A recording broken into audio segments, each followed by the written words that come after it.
आज कांग्रेस के एक बड़े नेता ने मुझसे कहा कि राहुल गांधी को जरा याद दिलाइए, जब 2008 में आतंकवादियों ने मुंबई में हमला किया था, उस वक्त तो किसी ने मनमोहन सिंह से सवाल नहीं पूछे थे।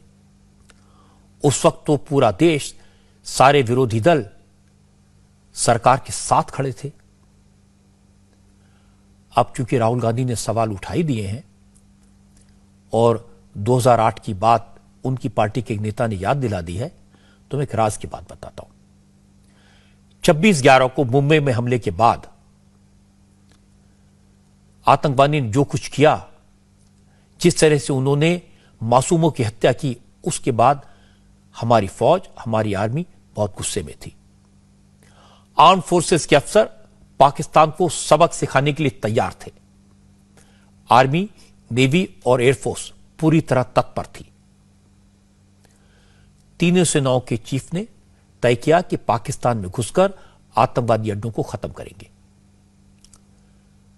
फाइटर जेट तैयार थे, उनमें बम लोड हो चुके थे, पायलट रेडी थे, पूरा प्लान तैयार था।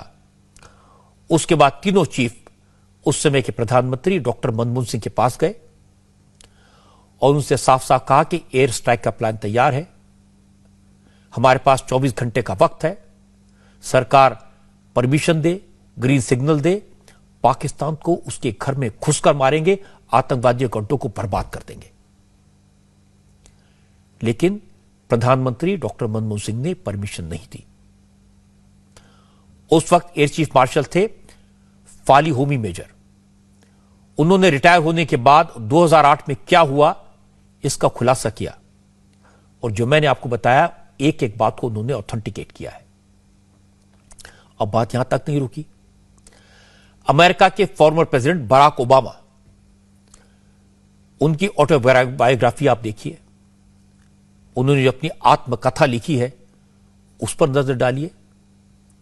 ओबामा लिखते हैं, कांग्रेस की सरकार ने पाकिस्तान पर हमले की परमिशन यह कहकर नहीं दी थी कि इससे बीजेपी को फायदा हो जाएगा। उस वक्त Rahul Gandhi member of parliament थे, कांग्रेस के सबसे ताकतवर नेताओं में से एक थे, सरकार उनके इशारे पर चलती थी। वो अगर इतने बड़े बहादुर थे तो उस वक्त पाकिस्तान पर हमले का आदेश क्यों नहीं दिलवाया? क्यों नहीं अपने प्रधानमंत्री से कहा कि बदला लेना चाहिए, घर में घुसकर मारना चाहिए? अगर उस वक्त कोई उन्हें या देश के प्रधानमंत्री को डरपोक कहता तो उन्हें कैसा लगता? उस वक्त कोई देश के प्रधानमंत्री को कायर कहता तो उन्हें कैसा लगता? अगर उस समय यह कहा जाता कि सरकार ने पाकिस्तान के सामने घुटने टेक दिए तो उन्हें कैसा महसूस होता? इसीलिए कहा गया है, जिनके घर शीशे के होते हैं उन्हें दूसरों पर पत्थर नहीं फेंकने चाहिए।